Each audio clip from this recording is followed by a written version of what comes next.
अरे इफ्तिखार साहब, सर जरा अगर हम इस डिबेट को अगर हम कंक्लूड कर पाए, बहुत से लोग हमें ये एतराज करते हैं कि जी आप सारे जितने जर्नलिस्ट हैं, इतने बड़े बड़े साफ़ी आप लोग बैठे होते हैं, आप सारे मशवरे पीटीआई को दे रहे होते हैं कि जी वो ये कर लें, खान साहब ये कर लें।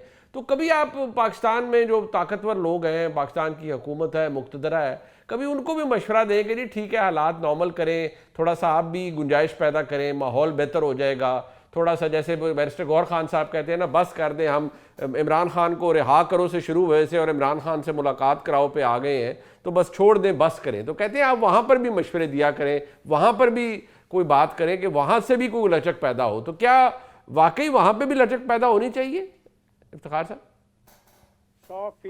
100%।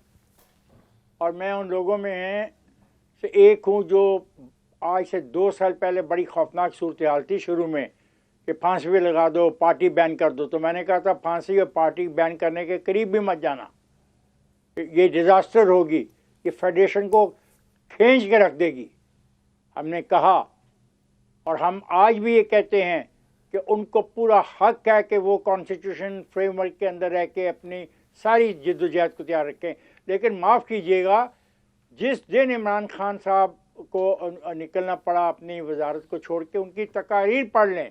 उस वक्त तो उन पर कोई दबाव नहीं था ना, उस वक्त तो कोई लाठीचार्ज नहीं हो रहा था, उस वक्त तो उनके ऊपर पानी की वो बंदूकें नहीं चलाई जा रही थी, कोई गिरफ्तारियां नहीं हो रही थी। तो उनकी तकारीर पढ़ लें और उन तकारीर को पढ़ने के बाद फिर आईने पाकिस्तान पढ़ लें कि आईने पाकिस्तान किन चीज़ों से मना करता है, किस किस्म की पब्लिक एड्रेस को वो प्रोहिबिट समझता है, ये भी तो देख लें। क्या तालीम हम दे रहे हैं पूरी की पूरी नौजवान नस्ल को। बिल्कुल मैं इस बात का हामी हूँ कि हुकूमत को अपने रवैये में लचक पैदा करनी चाहिए। ये जेल मैनुअल पड़ा हुआ है, जो जेल मैनुअल इमरान खान के लिए, वो जेल मैनुअल बाकियों के लिए होना चाहिए या नहीं होना चाहिए? हाँ, इमरान खान जो है वो एक क्लास का कैदी है, उसको तमाम सहूलतें मौजूद हैं।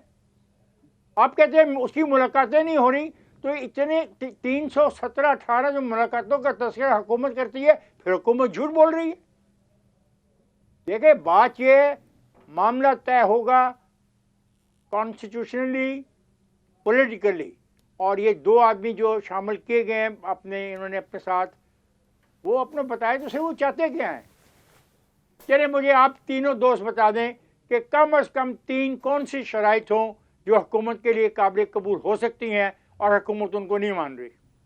अब ये चले मैं पूछ लेता हूँ, मैं तो इसमें क्या हिस्सा डालूँ, मैं क्लास साहब से पूछती हूँ। क्लास साहब, अगर इफ्तिखार साहब ने अच्छा पॉइंट उठाया है, अगर कौन सी ऐसी बातें हो सकती है, क्योंकि उनका तो एंड पॉइंट और शायद स्टार्टिंग पॉइंट भी यही है कि खान साहब की रिहाई और नया इलेक्शन, ये कोई मान सकता है। और दूसरा ये कि जो गुंजाइश की बात थी, क्या वो आपको पाकिस्तान की हुकूमत मुक़तदरा निकालती भी नजर आ रही है या उन्हें भी निकालनी चाहिए? यार आपने बड़ा अहम सवाल किया है कि जनाब के इनको हम मशवरे नहीं देते। मतलब वो क्या कहते, क्या पिद्दी और क्या पिद्दी का शोरबा। मतलब हम इस पोजीशन में हैं कि हमारी क्या औकात है, और हमारी ये जो लोग हैं जो पावर के लिए, ताकत के लिए दीवाने हैं, इक्तदार के लिए भूखे हैं, एक दूसरे के सर काटते हैं, एक दूसरे को जेलों में आप और मैं डालते हैं। कोई मंसूर या इफ्तिखार साहब ने ये फैसले सुना है या हमने केसेस बनाए, हमने इनको जेलों में भेजा है, या इन्होंने जितनी पॉलिटिक्स की कोई आप और मुझसे पूछ के की है, कोई हमारे मशवरे शामिल थे। मतलब जिस तरह ये पागलपन के मुजाहरे करते हैं सारे सियासतदान, और जिस तरीके का ये हर कीमत पे ये इस मुल्क के वजीर आजम बनना चाहते हैं। मतलब हम चारों बैठे हुए हैं, कोई हमारे घरों में आया था, कोई हमारे पास कोई रिक्वेस्ट लेकर आया था कि आप एंकर बने, यूट्यूबर बने, सहाफी बने, और कल को मुश्किल आते हैं तो हम जनाब हम रोला डालना शुरू कर दें। हम अपनी मर्जी से बने। इसमें हैजर्ड्स भी हैं। अगेन इस प्रोफेशन में भी प्रॉब्लम है। हम चारों ने किसी ना किसी शक्ल में प्रॉब्लम फेस की होंगे। अगर हम रोले नहीं डालते, यहाँ पे बैठ के बीन नहीं बजाते, तो दैट्स अनदर थिंग कि हमें पता था इसमें हैजर्ड है। Same goes for politics. Khan साहब को नहीं पता था लियाकत अली खान साहब कत्ल हुए, जुल्फकार अली भुट्टो साहब ये फांसी लगे, बेनजीर भुट्टो कत्ल हुई, नवाज शरीफ 14 साल जेल में रहे, शहबाज शरीफ रहे, गिलानी साहब रहे, उसके बाद जरदारी साहब रहे, आपके शायद खकान अब्बासी साहब को तो खान साहब ने जेल में डाला था। उसमें उन्होंने कहा था अमेरिका में कि वो शायद खकान अब्बासी बड़ी बातें करता था, मुझे जेल में डालो, मैंने डाल दिया। और भाई आपके आने से पहले सारे काम हो रहे थे और आपने उनमें हिस्सा भी डाला। ये पैकेज आपके पास मौजूद था, ये कंट्रैक्ट था जिसपे हम चारों साइन करते हैं। जब हम अपने अपने चैनल पे जाते हैं, हम चारों बैठे हुए जॉब करते हैं, तो हमारे सामने कंट्रैक्ट रखा जाता है, हम पूरी शरायत पढ़ के साइन करते हैं सर। तो खान साहब के सामने पॉलिटिकल कंट्रैक्ट पड़ा हुआ था, ये नवाज शरीफ साहब के सामने पड़ा हुआ था, शहबाज शरीफ के सामने भी था, जरदारी साहब के साथ। इसके बावजूद इन्हें पता है कि इक्तदार में फांसियां भी लगती हैं, जेलों में भी जाते हैं, जला बतने भी होती हैं, नैब केसेस भी बनते हैं या उम्र कैदे भी होते हैं, इन्हें सारा पता था। इसके बावजूद अगर ये सारे प्लेयर्स पावर में आना चाहते हैं तो भाई साहब हमारे पे ना ब्लेम डालें कि हमने उसको मशवरा नहीं दिया, हमने उसको नहीं समझाया, मैंने उसको क्यों नहीं बात की, आप पीछे हो जाएं, आप आगे हो जाएं। आप माशाल्लाह अगर आप लोग समझदार होते, आपस में बैठ के एसओपीज खुद तय कर लेते। आप तीनों चारों जब स्टेक होल्डर्स हैं खुद तय नहीं कर सकते, हम चारों से चाहते हैं, हम चारों जो बैठे हुए हैं हम इनको तय करके दें और ये हमारी बात मान लेंगे, फौज भी मान लेगी, ये इमरान खान साहब भी मान लेंगे, जरदारी साहब भी मानेंगे, शहबाज शरीफ भी मानेंगे। यार कितनी इनको हमसे ये उम्मीदें हैं कि हमारी बातें सुनी जाती है, हमारे मशवरे माने जाते हो। भाई साहब आप यही काम करें, ये इक्तदार का खेल है, पावर का खेल है, इसमें तो भाई भाई को कत्ल कर देते हैं, बाप को जेल में कर देते हैं, इसमें तो सर देना भी पड़ता है, लेना भी पड़ता है। आप तो उस खेल में, डेडली खेल में शामिल है। हम क्या और हमारी औकात क्या कि हम फौज को मशवरा दें, खान को दें, फलाने को दें। हम तो अपनी दिल पिशोरी कर रहे हैं यहाँ पे बैठ के। आप पूछ लेते हैं, मंसूर पूछ लेते हैं, हमारे इफ्तिखार भाई पूछ लेते हैं, तो हम अपनी बात कर लेते हैं, वही जो बात उनके रीडिंग शेयर कर लेते हैं। बाकी हमारी इतनी औकात नहीं है, हमसे ऊपर वो क्या कहते हैं, पे लेवल से ऊपर के काम है। ये इसी तरह लड़ते रहें, इसी तरह एक दूसरे को जेलों में डालते रहें, फांसियां लगाते रहें, ये सजाएं देते रहें एक कुर्सी के लिए, इक्तदार के लिए, कि बस मैंने बादशाह बने भी बादशाह। हम क्या कह सकते हैं, बने बादशाह। अरे टुवर्ड्स द एंड मंसूर साहब, अगर ये जितनी हमने बहस की, ये एक तो अगर आप इसमें ऐड करना चाहें कि क्या पाकिस्तान की एस्टेब्लिशमेंट को या हुकूमत को गुंजाइश निकालनी चाहिए। नंबर दो ये कि आपके प्रोग्राम में भी गालिबन मैंने सुना था कि वो उन्होंने कहा एक ही पॉइंट है हमारा, वो है कि खान साहब की रिहाई और नया इलेक्शन। तो क्या ये आपको कोई नज़र आ रहा है, कंसिडरिंग के वज़ीर आज़म ने जो 2 दिन पहले कहा कि भाई हम ब्लैकमेल भी नहीं होंगे, गैर कानूनी मुतालबा भी नहीं मानेंगे?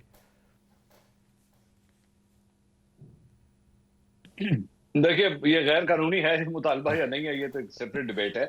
लेकिन हकीकत ये है कि दोनों की पोजीशंस इसमें बहुत दूर हैं आपस में, और वो उनमें मुझे फिलहाल कोई कॉमन ग्राउंड जो है वो नजर नहीं आता। और फ्रैंकली स्पीकिंग हो सकता है आप हमारे 2 सीनियर्स मौजूद हैं, मतलब क्लासरा साहब और इफ्तिखार साहब, वो ज्यादा बेहतर मेरे ख्याल में मुझसे असेसमेंट कर सकते हैं। लेकिन मुझे कोई ज्यादा उम्मीदें नहीं है इन टॉक्स से, क्योंकि इमरान खान साहब इस वक्त जो चीजें डिमांड कर रहे हैं, या उनकी जमात कम से कम जो डिमांड कर रही है, मुझे नहीं लगता कि हुकूमत उनको कोई प्रोवाइड करना चाहेगी। मतलब एक जगह पे एस्टैब्लिशमेंट जो है वो इस किस्म की गुफ्तगू कर रही है, या सिग्नल्स इस किस्म के आ रहे हैं कि जनाब कोई भी सेटअप होगा, कोई भी बात होगी, वो माइनस इमरान खान के जरिए होगी। इसके अलावा हम किसी चीज पे एक्सेप्टेबल नहीं होंगे। इमरान खान साहब को माइनस करने के हवाले से इमरान खान साहब को आप मना लेंगे, हाँ जी ठीक है भाईजान आप मुझे माइनस कर दें, मेरी जमात जिंदा रहे। I don't think so Imran Khan साहब जो है कभी यहाँ तक जाना चाहेंगे। और फ्रैंकली स्पीकिंग सिर्फ वो नहीं, उनका कारकुन भी इस चीज को एक्सेप्ट नहीं करेगा, चाहे वो अलीमा खान हो, चाहे वो फवाद चौधरी हो, शाह महमूद कुरैशी हो, यू नेम इट। मेरे ख्याल में किसी का कद काट जो है वो इतना है ही नहीं कि वो इमरान खान साहब के अलावा किसी और को जो है एक्सेप्ट कर ले। इवन अगर इमरान खान साहब खुद भी शायद कहें, वो तब भी एक्सेप्ट नहीं करेंगे। यही एक फर्क है शरीफ खानदान, भुट्टो खानदान और इमरान खान साहब के दरमियान।